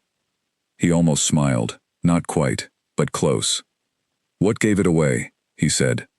"The way you said it," she said, "as if you were slightly surprised to find it still in there." He was quiet for a moment. "That is an accurate observation," he said, which was what he said when she had gotten something right. The storm had moved by then into its quieter period, the rain steady but without the earlier force, the wind down to something that moved the branches outside without violence. She did not know what time it was. She did not especially want to know. She was aware that she was sitting in a library with a man she had married 6 weeks ago in a cold November ceremony attended by 12 people and 2 indifferent dogs, and that she knew him better after 3 hours in a storm than she had known most people after years of acquaintance, and that this was the most honest thing that had happened to her in longer than she could immediately calculate. She was also aware that she had decided to acknowledge things without amplifying them, and she was aware that acknowledgement was getting more difficult. He said, "At some point, I think the storm is passing." "Yes," she said. He looked at the window. Outside, the rain was lightning. He looked back at her. "Thank you," he said. "For staying in the library during a storm," she said. "For the conversation," he said. In the same plain, slightly costly way he had said the other thank you. She looked at him. "You are welcome," she said. She meant it differently from the way she had meant it the other time. He stood. He closed the ledger he had stopped reading about 2 hours ago. She stood as well, and began to gather her county records, organizing them in the order she would need them tomorrow. They walked out of the library together, into the corridor, which was darker now with the evening coming. At the foot of the stairs they paused. She said, "Good night." He said, "Good night, Ilara." He had used her name. Not Miss Voss, her name. She walked up the stairs without looking back, and she went to her study and sat at her desk. And she did not open her notebook, and she did not read, and she did not work. She sat in the dark for a while, with the window showing the last of the storm moving away to the east, the clouds breaking, a few stars appearing at the edges, the grounds of Ashenvale wet and quiet below. She sat there for a long time. She thought about a man who had put his anger somewhere he could not find it anymore, and who had, for 3 hours, found it again, without trying, sitting by a fire with someone who asked the second question, when everyone else was satisfied with the first. She thought about that. She thought about his voice when he said her name. She thought about all the things she had decided to put carefully in the safe place where she kept things she was not ready to act on. That place, she noted, was getting full. She looked at the stars. She had come to Ashenvale determined to be nothing he imagined. She was still that. She was entirely herself, entirely present, doing the work she had wanted to do, and doing it well, and not disappearing, not even a little. But she was also, she recognized now, something she had not planned to be. She was here. Not just in the house, not just in the arrangement. Genuinely here. In the way that means a place has started to take root in you, and you in it, and the distance you thought you would always keep has shifted, without anyone giving it permission. She got up. She put on the lamp. She opened her notebook, and she wrote, in the precise and careful hand she used for things she wanted to remember exactly. His name for her was the first thing tonight that surprised her. She closed the notebook. She went to bed. Outside, the last of the storm was gone, and Ashenvale was very quiet, and the stars were clear. The morning after the storm, Ilara came downstairs and found the house feeling slightly altered, the way houses sometimes feel after weather, as if the wind had rearranged small things invisibly. She went to the kitchen for her morning tea and found Mrs. Doyle already at work, and they spoke briefly about the week's provisions, and it was a perfectly ordinary exchange, and Ilara felt the ordinariness of it as something actively welcome, because ordinary was solid ground, and she had spent the previous evening in territory that was less solid and more interesting and required careful footing. She took her tea to the study and opened the account ledger and worked. She worked well that morning. She had always worked well when she was thinking about something else in the back of her mind, as if the something else kept the front of her mind from getting in its own way. What she worked on was the monthly summary she had promised the Duke. She had designed the format 2 weeks ago, a single page with clear columns and a plain narrative summary of any decisions made and their rationale, and she was now preparing the first actual version, covering the 6 weeks since she had taken over the accounts. The numbers were clear, and the decisions were documented, and the framework she had put in place was already making the information more usable than it had been in years. She was proud of this work. She was allowed to be proud of it. It was good work, done carefully, and it was going to make a difference. She finished the summary at midday and set it aside to review again later. She was not going to think about the library. She thought about the library. Not continuously. She was not the kind of person who sat with something and let it spiral, but it moved through her thoughts at intervals, the way important things do when you have acknowledged them honestly, with a regularity that told her it was not going to simply recede if she left it alone. She did not see Crispin that morning. She heard him briefly in the corridor near the estate office, speaking with Alderton, and she registered the sound of his voice with the quiet alertness she had been trying to monitor, and was discovering did not respond well to monitoring. She had a working lunch at her desk. In the afternoon, a letter came that was not for her. She knew this because Gerald brought it up himself, which was unusual. He stood in the door of her study, with the letter in his hand, and a look on his face that was carefully composed, but had something behind it. "A letter for Lord Harlow," he said, "from London. I thought I should tell you it has arrived." She looked at him. "Gerald," she said, You do not normally tell me when letters arrive for Lord Harlow. No, he said. Who is this from? She said. Gerald said the name of a solicitor, a man Ilara did not recognize. She said, Should I recognize that name? Gerald said carefully. He has contacted us before, regarding a matter that Lord Harlow has been managing for some years. It sometimes arrives as good news, and sometimes as complications. She understood, without Gerald saying more, that he was telling her this because he had been at Ashenvale for 9 years and had learned to track the things that affected the Duke's state of mind, and that this letter was one of them, and that he was telling her in the particular way of a person who has decided, without quite deciding it, to extend their loyalty in a new direction. Thank you, Gerald, she said. He nodded and left. That evening at dinner, Crispin was present and correct in the way that he was sometimes correct rather than present, the slight retreating behind the managed version of himself that she had been learning to read. He was not unkind. He was polite and attentive and passed the bread, but the openness of the library was not there. She did not force it. She talked about the monthly summary, which she described in practical terms, and he listened and asked 2 questions and said the format was exactly what he needed. She talked about a new idea she had for the Women's Education Fund, a concept she had been developing, a small grant program attached to the estate that might work in connection with the village school. He listened carefully and said it was worth looking at and asked about the funding model. They talked about the eastern repairs, which were in progress and moving faster than expected. They did not talk about the library.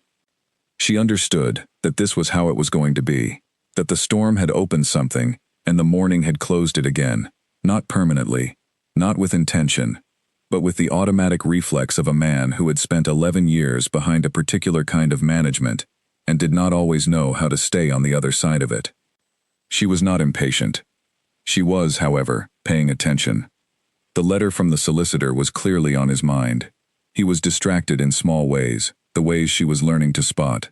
A slightly longer pause before he answered questions. A look toward the window at intervals that was not about the window.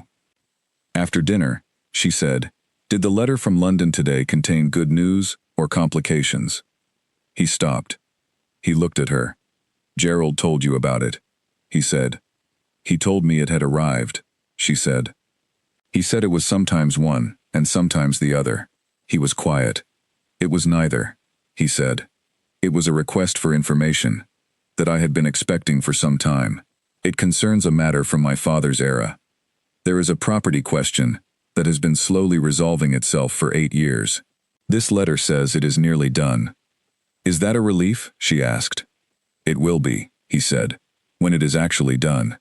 She nodded. She said, If it would be useful to talk through any of it, I am available. He looked at her with an expression that was not quite the library expression, but was in the same region. It is a legal matter, he said, not accounts. I understand legal matters, she said. My mother ran a business for 30 years. I have read more contracts and deeds than most people encounter in a lifetime. A pause. Thank you, he said, for the 3rd time, and this time the 2 words were different again, lighter, less weighted, as if saying them was getting slightly more natural. Small movement. She noted it. What she had not yet told him, what she had not yet found the moment to tell him, was that the feeling she had identified in the library was not going anywhere. She was not acting on it. She was not seeking situations to cultivate it. She was working, every day, doing what she had come to do, and she was being honest with him about the work, and about the estate, and about the practical matters. But she was also a person who had learned from her mother that love and practicality were 2 separate things, and from her father that the things you did not look at clearly were the things that eventually surprised you, and she had grown up determined to be a person who looked at things clearly. She was looking at this clearly. What she saw was this. She had come to Ashenvale in an arrangement. The arrangement was solid and well-defined, and she had signed it with specific conditions that had all been met. Within the arrangement, she had started to know a person who was not what he appeared, or rather was what he appeared, and also more, and the more was the part she had not planned for. She was not in love with him. She said this to herself firmly, because she believed in accurate statements. But she was moving in a direction. She knew what direction. and she was honest enough to know that the direction was not away. The following week, a neighbor came to dinner. His name was Percival Daunt, and he was the son of an old family to the west of Ashenvale. Good-natured and unremarkable in the way of men who have inherited comfortable situations and found nothing in those situations to challenge them. He brought his wife, whose name was Margaret, and who was sharp-eyed and quietly funny, and whom Alara liked immediately. Over the fish course, Daunt said something. He was talking about the tenants, which was a topic that was evidently circulating in the county, because George Alderton had apparently been talking, and word had gotten out that the eastern repairs were in progress. This was fine. It was the conversation following it that was not fine. Daunt said, with the careless comfort of someone who was not thinking very hard about his words, "Your wife has been rather busy in the tenant business. Not quite the usual role for a duchess." He said it mildly. He probably meant nothing by it. But there was a quality to it, a lightness that bordered on dismissal. The kind of thing said when someone wants to categorize a woman's work as charming rather than serious. She looked at her plate. Across the table, she heard Crispin put down his fork. The sound was small, perfectly controlled, entirely voluntary. "The tenant situation needed attention," Crispin said. "It had been on my list for some time. My wife identified the solution and implemented it in under 3 weeks. I would say that is precisely the role for a Duchess of Ashenvale." The table was quiet. Margaret Daunt looked at Alara with an expression that was warm and slightly satisfied. Percival Daunt said, quite right," in the tone of a man doing the mental work of revising what he had just said. Alara looked at Crispin. He was picking up his fork again, looking at his plate, as though the remark had been a minor administrative matter he had simply clarified. He did not look at her. She looked at her plate. She felt something settle in her chest, the kind of settling that happens when something has been uncertain and then becomes, briefly, clear. She ate her dinner. She did not say anything else about the tenant remark. She did not need to. After the Daunts left, she walked through the quiet entrance hall toward the stairs. She heard Crispin come in from seeing the guests to their carriage. She turned. He was in the doorway, and the night outside was very dark behind him. She said, "Thank you for what you said." He looked at her. "It was accurate," he said. "I know," she said, "but you did not have to say it." "Yes," he said, simply. "I did." She looked at him in the dim light of the entrance hall, with the stairs behind her, and the dark outside behind him, and the house around both of them very quiet. She said, "I am going to be very direct with you." He waited. "Something has changed," she said, "between the arrangement as it was defined and the arrangement as it is now. I am not saying this to complicate anything, or to suggest that anything needs to be decided immediately. I am saying it because I have decided to look at things clearly, always. And looking at this clearly means not pretending the change is not happening." He was very still. The hallway was very quiet.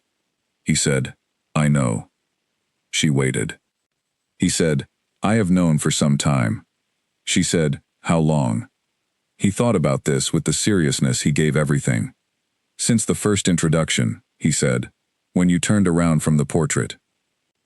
She looked at him. "That was before you knew anything about me," she said. "No," he said. "That was when I learned the first thing about you, that you say what is true when other people are comfortable with what is simply accepted." The fire in the entrance hall had burned low but not out, and the light it gave was the kind that makes edges soft without making them unclear, and she stood in it and looked at him, and thought about the first 40 minutes in that sitting room, and how she had come in determined to be nothing he imagined.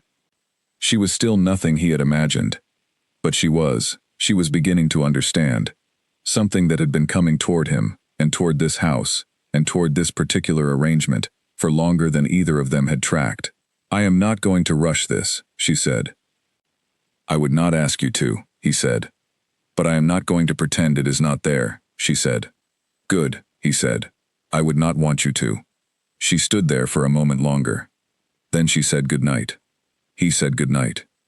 She went upstairs. She sat in her study and looked at the window and the dark grounds beyond, and she felt something very quiet and very steady in her chest, the feeling of something that has been examined honestly and found to be real. She opened her notebook. She wrote, "It is there. We have both said so. That is enough for now." She closed the notebook. Below, she heard the sound of the estate office door closing. She thought about a man who had requested a bride and received something entirely beyond his specification. She thought about a woman who had arrived determined to be nothing he imagined, and had found, instead, that she was something he had not known how to imagine, because nothing in his experience had given him the template. She thought about how strange and specific that was. She thought about how she did not mind. The admission, when it came, was not dramatic. Alara had spent her life observing that the things people expected to be dramatic were rarely so, and the things that actually changed them were usually quiet and specific, and happened in the middle of ordinary moments. She was at her desk in the study when it arrived in her. It was a Tuesday afternoon in January. Outside, the grounds of Ashenvale were white with a light snow that had come in the night and was not going to stay.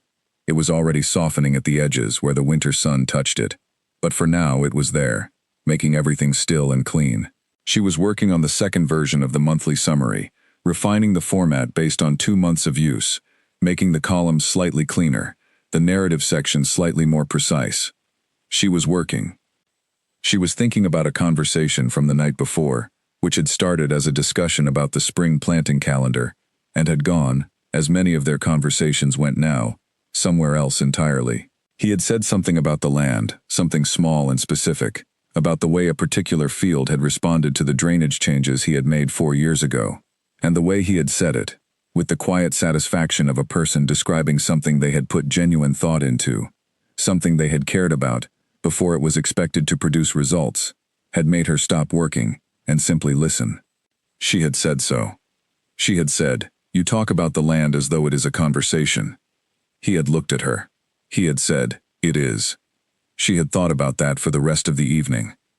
She was thinking about it now, at her desk, in January, and she wrote a figure in the wrong column, and noticed this, and corrected it, and then she put her pen down and sat back in her chair. She was in love with him. She sat with this for a moment. It was not a revelation in the sense of a surprise. It was a revelation in the sense of clarity, the moment when something that has been in the room for a while is finally named, and the naming changes nothing about the fact of it, but makes the fact impossible to manage around any further. She was in love with a man who had written a letter requesting a bride and received something he had not known how to name. She was in love with a man who aimed for things that lasted and lived inside the inventory of what was not yet finished. She was in love with someone she had married in a practical arrangement and found, over the course of 11 weeks, to be a person she would have chosen from a much larger field if she had known him in a much larger field. She sat at her desk in the study in January and let this be true. She did not panic. She did not revise or second guess. She picked up her pen and corrected the column and kept working. Because that was what you did with true things when you were Alara Voss. You recognized them and you kept working. The keeping going was what separated acknowledged truth from truth you had run from. She was not running from this. She finished the summary. She took it downstairs to find him. He was in the library. He had been in the library a great deal lately, she had noticed, and she had noticed also that it was more often in the late afternoon, and more often with the particular look of someone who is technically working, but is also waiting for something, and the something was rarely Gerald or Alderton. She went in. He looked up. She put the summary on the table. "Second version," she said. "I made the narrative section slightly more structured. The first was too informal." He looked at the summary. He said, "Can I ask you something that is not about the summary?" She looked at him. "Yes," she said. He was quiet for a moment. He said, "When you came here, you told me you were not what I had described in my letter. That you were direct and formed opinions and would not be invisible." "Yes," she said. "You were right," he said. "You are none of those things." She waited. He said, "I wrote in that letter that I needed someone unobtrusive. I have been thinking about this. I do not believe I knew what I needed. I believe I wrote what I thought I should need, because it was the logical description for the role." She sat down, because this conversation required sitting. He was looking at the fire. He said, "What I actually needed was someone who would look at a portrait that had been hanging in my family for 40 years and tell me the proportions were wrong. Not because the portrait mattered, but because the willingness to say it accurately, when everyone else had been comfortable with it, was the thing I had been missing without knowing I was missing it. She was very still. He said, "I have been carrying things alone for 11 years. Not because I preferred it, because I had not found anyone I could put any of it down with." He paused. "I have found that, with you, and I find that I have more to say about it than my usual expression of thank you." She looked at him. He was looking at her now. He said, in the plain, deliberate, considered voice he used for the most important things, "I did not plan to fall in love with you. I would not have written that in the letter, even if I had known it was coming. But it has come, and I think you should know it." The library was very quiet. The snow outside was melting, and the fire was warm, and the books on the walls were the particular witness of objects that have been in a room through many things. She said, "I know." He looked at her. She said, "I was working on the summary, and I named it to myself, and then I came to find you, which I believe was not entirely a coincidence." He said, "You are in love with me." She said, "Yes." He said it as a statement rather than a question because he was not asking. He was, in his deliberate way, making sure the fact was said clearly between them, and she answered it the same way, because that was the language they had always used, accurate and direct and without performance. They looked at each other. He said, "What do you want to do with that?" She said, "I want to keep doing what we are doing. Working. Living here. Being honest with each other. I want to stop managing the distance between the arrangement and what it has become." He said, "The arrangement is already something else." "Yes," she said. "We should let it be what it is." He nodded. She nodded. They sat in the library of Ashenvale in January, with the summary on the table, and the snow going soft outside, and the fire going steadily, and nothing grand happened, nothing was announced or declared in any formal sense, and yet everything was different, because the thing that had been building since a woman turned from a portrait and said the proportions were wrong had finally been said in both directions, and it was real, and it was held by two people at the same time. She picked up the summary and he looked at it. He said the second format was better than the first. She said she knew. He almost smiled. She almost smiled back. They worked in the library until the light failed and the snow outside was dark, and she felt, for the first time in longer than she could quite remember, the specific, rare feeling of being exactly where she was supposed to be, and knowing it, and not being afraid of it. Later that night she wrote in her notebook. She wrote, "He said it. I said it. It is real." She wrote, "The arrangement has become the thing it was always going to become." She wrote, "I am not afraid." She closed the notebook. She was not. What they built after that was not built quickly, and it was not built easily, and it was not the kind of thing that could be described in a single conversation or a single season. It was built the way Crispin built everything, which was deliberately, with attention to what was actually there rather than what was supposed to be there, making sure each piece was solid before moving to the next. And it was built the way Alara built everything, which was with clear documentation, honest revision, and the willingness to look at what was not working and say so plainly, rather than managing around it. These two methods, she had discovered, worked together better than she would have predicted. The first thing that changed visibly was small. He stopped calling her Miss Voss in any context.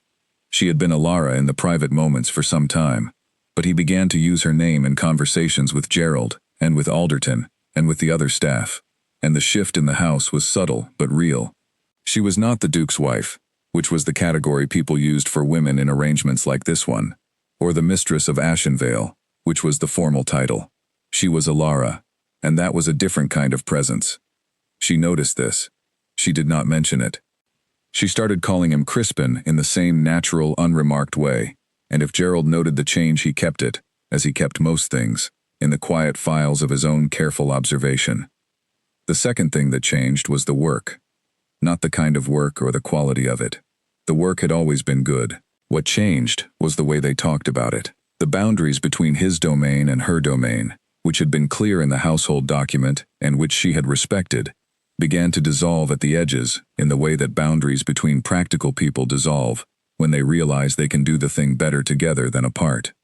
He started showing her the land decisions. Not asking for permission, not requiring her approval, simply showing her, the way you show something to a person whose intelligence you trust and whose perspective you have found useful, and listening when she responded, and taking her response into account. She started showing him the charitable work. The Women's Education Fund had become, by February, a fully formed grant program with its first 3 recipients selected. She had presented the program at the county meeting with the calm confidence of someone who had done the preparatory work so thoroughly that the confidence was simply the natural result of the preparation. She had come home and told Crispin exactly what had happened and exactly how it had gone, and he had listened with the attention he gave to things he genuinely respected, and then he had said, very quietly, that he thought her father would have found it remarkable. She had been unable to speak for a moment. He had noticed and said nothing further and simply been in the room. That was the kind of person he was. The Eastern properties were fully repaired by February, both of them. The Hargreaves family remained in their cottage, which now had a sound roof and correct drainage, and no pile of hopeful timber stacked against the wall. She had gone back to see it herself, as she had promised she would, and she had stood in front of it in the February cold and felt the particular satisfaction of a completed thing. Crispin had ridden with her. He had stood beside her and looked at the cottage without saying much, and then he had looked at her and said simply, "It should have been done sooner." She had said, "It is done now." He had nodded. That was how they handled completed things, with acknowledgement, without excessive retrospection, and then forward. George Alderton, she discovered, had revised his assessment of her somewhere around the 3rd month.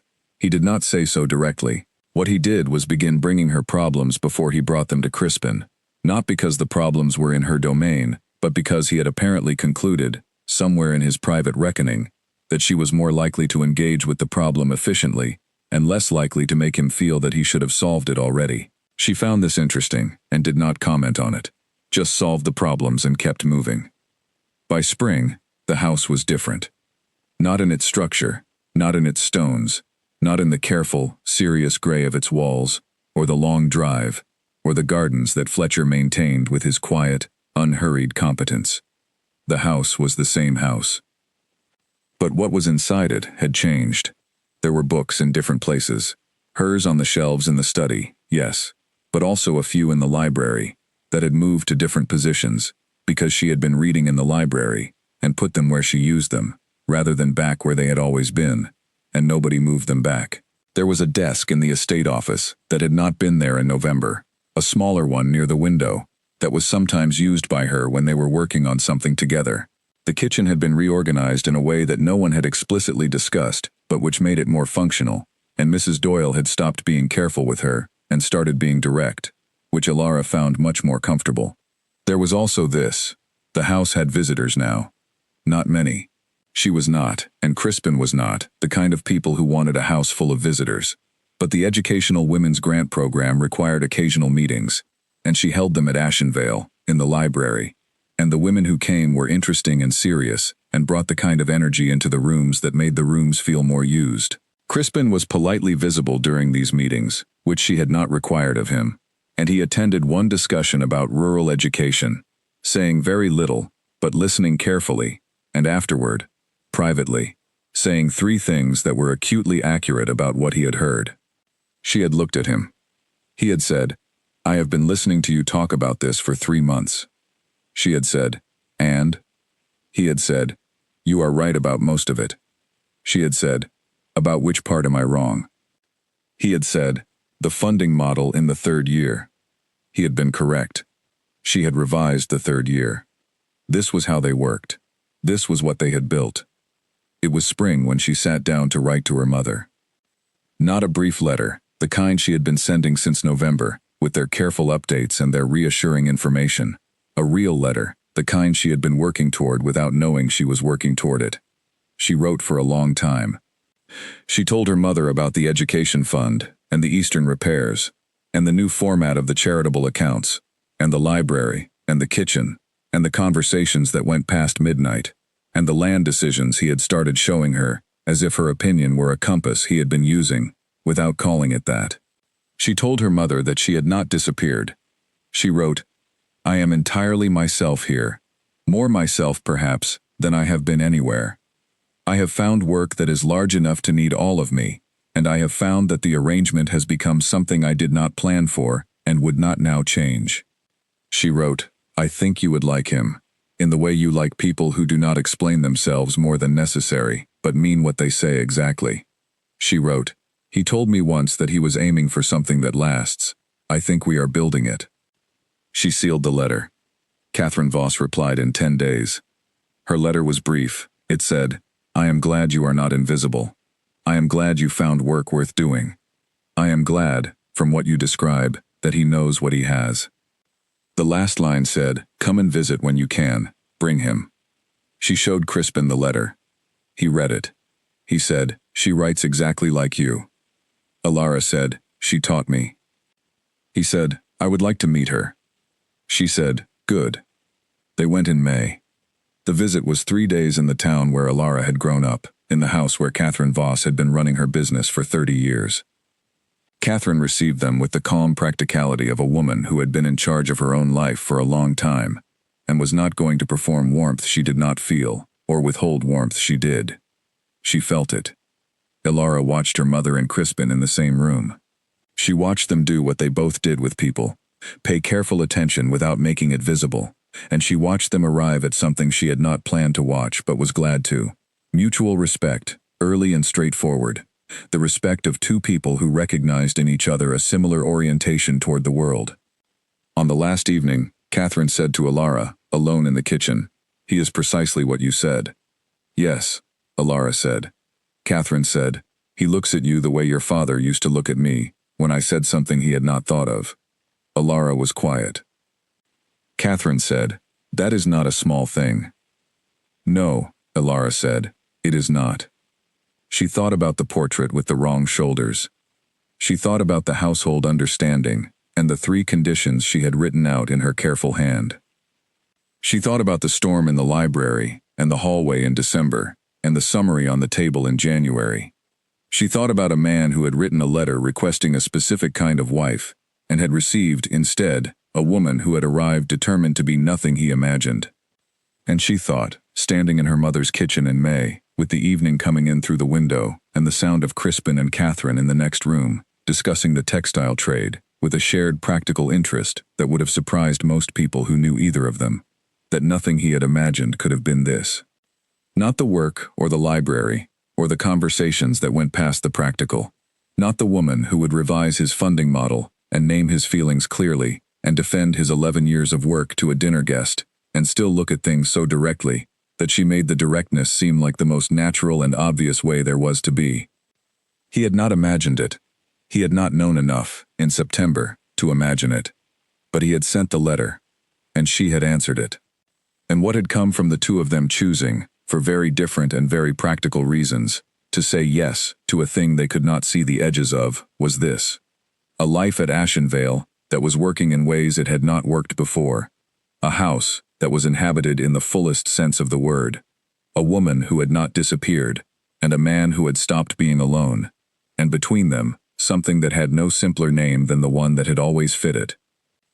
They went home to Ashenvale the following week. She came back to her study, and the desk by the east window, and the shelf of books, and the account ledgers, and the grant program files. He came back to the estate office, and the map with its marks, and the land, and the work. At some point that first evening back, he came, and stood in the doorway of her study. She looked up. He did not say anything. She said, "Welcome home." He said, "Yes."